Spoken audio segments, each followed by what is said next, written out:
People, let me tell you about my best friend. He's a warm-hearted person who loved me till the end. People, let me tell you about my best friend. He's a one-boy cuddly toy, my up, my down. The Rezko verdict, guilty on 16 counts, and those counts include fraud and money laundering. This is Senator Barack Obama's stately home. When Obama bought the home in 2005, the seller insisted that the house and the lot be sold at the same time. But Obama says he couldn't afford the lot. Here's the realtor for the seller talking about the Obamas. They were not interested in the lot at any point. It wasn't even on the table for them. That's where his longtime friend Rezko comes into the picture. In June 2005, Rezko's wife bought the lot for $625,000, full price. And on the same day, Obama bought his home for $1,650,000. $300,000 below asking price. At the time, it had been widely reported that Rezko was under scrutiny in various investigations for possible political corruption. The realtor who represented the seller says Obama could not have bought the house unless someone bought the lot at the same time. It was a requirement of the listing that they close on the same day. Many of the buildings that Tony Rezko was supposed to transform into affordable housing are today unlivable or boarded up. 11 of those buildings are in what was State Senator Barack Obama's district. Obama also was an attorney and worked in the law firm that did legal work for Rezko's company. Rezko was also a major campaign contributor to Obama and served on his finance committee when he ran for U.S. Senate. Love me till the end. People, let me tell you about my best friend. He's a one-boy cuddly toy, my up, my down, my fighting. No, no, no, not God bless America, God damn America, that's in the Bible. And they will not only attack you if you try to point out what's going on in white America, U.S. of KKK. Obama's been a member of this church for 2 decades. He was married there. His children were baptized there. Does it say anything about him that he's a member of this church and he is a member of Reverend Wright's flock? Of course it says something about him. The title of Reverend Wright's sermon that morning was The Audacity of Hope. And so it went. A meditation on a fallen world. Where white folks' greed runs a world in need. Reverend Wright spoke of Sharpsville and Hiroshima. We bombed Hiroshima, we bombed Nagasaki, and we nuked far more than the thousands in New York and the Pentagon, and we never batted an eye. People, let me tell you about my best friend. He's a one-boy cuddly toy, my up, my down, my fighting. Just a few years ago, when Barack Obama was beginning his career in politics, he was launching it at the home of William Ayers, an unrepentant domestic terrorist who his chief strategist said Senator Obama was friendly with. This guy bombed the Pentagon, bombed the Capitol, bombed New York City Police headquarters, bragged on 9/11 that he did it, and said he's unrepentant and wished he did more. People, let me tell you about my best friend. He's a one-boy cuddly toy, my up, my. In his memoirs, Dreams from My Father, Obama writes about the influence Frank Marshall Davis, his communist mentor, had on him as a young man. Frank fled to Hawaii when the CIA began investigating his communist activities. Obama and his grandfather would visit Frank's house often. Frank read his communist and black liberation poems to an admiring young Barack, and told him stories of Chicago from his years as executive editor for the Associated Negro Press in Chicago. In fact, Davis' stories planted the first seeds of Chicago as a town young Obama could succeed in as a black man. Davis deeply impressed Obama as a black man who was a journalist, editor, writer, poet, and card-carrying communist. Frank told Obama that black people have a reason to hate because that's just how it is.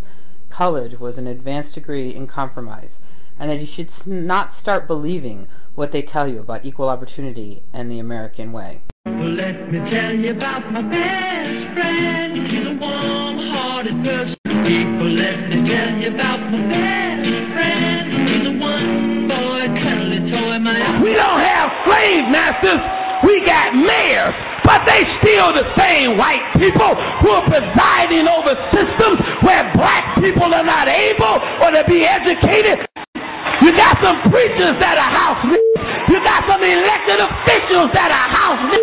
And rather than them trying to break this up, they gonna fight you to protect that white man. voices within our community agree. State Senator Barack Obama for the United States Senate. Here's Reverend and Senator James Meeks. Barack Obama is a leader among leaders. We look to him in the state Senate when there is a tough and a difficult decision. Barack Obama will be a voice for the little guy, for the common person. This is Barack Obama, and I approve this message. Meeks also has direct ties to the Obama campaign. He is an Illinois superdelegate.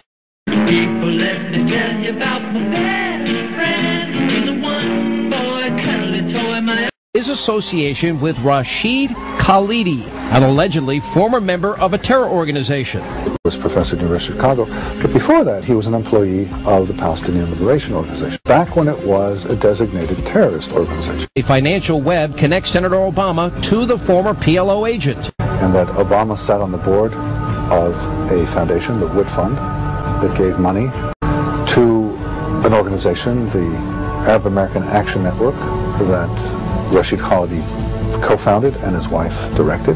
Barack Obama held a lavish farewell dinner for Khalidi before he left for Columbia University. The Los Angeles Times reported on the event in April of this year.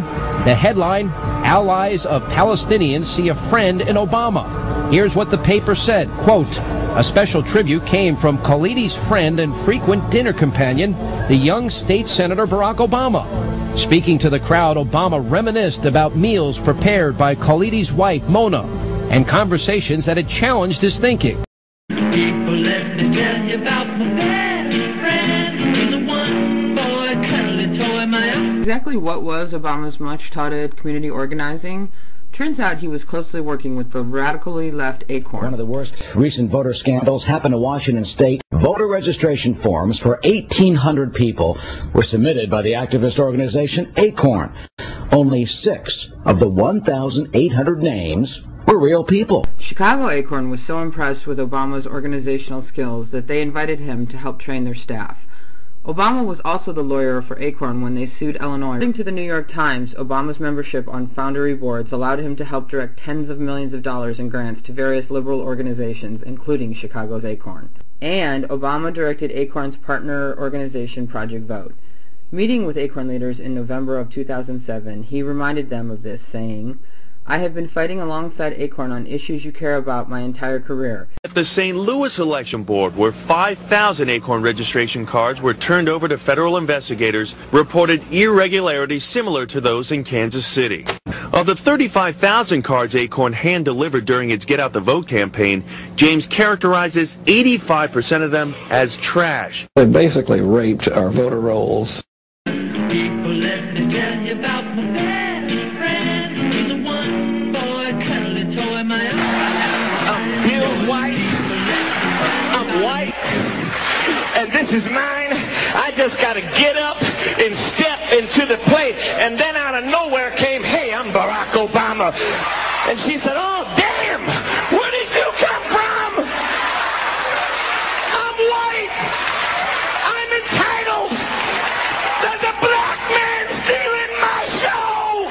They do have a long relationship dating back to Barack Obama's years as a community organizer. Father Pfleger, as was confirmed to me yesterday by the Obama campaign, did contribute to Obama's campaign when he was a state senator with the Illinois legislature.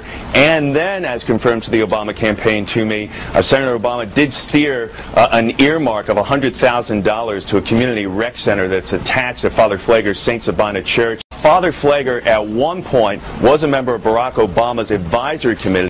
People, let me tell you about my best friend. He's a one-boy cuddly toy. Our left billionaire George Soros, a man who wants to impose a radical left agenda on America, and under the radar he is making great progress. Soros has set up a complicated political operation designed to do two things: buy influence among some liberal politicians and smear people with whom he disagrees. Now here's a chart of how Soros and a few other wealthy radicals who help him are funneling money into the political process. George Soros has given the radical left organization Move On many, many millions of dollars. This group actively supports liberal politicians.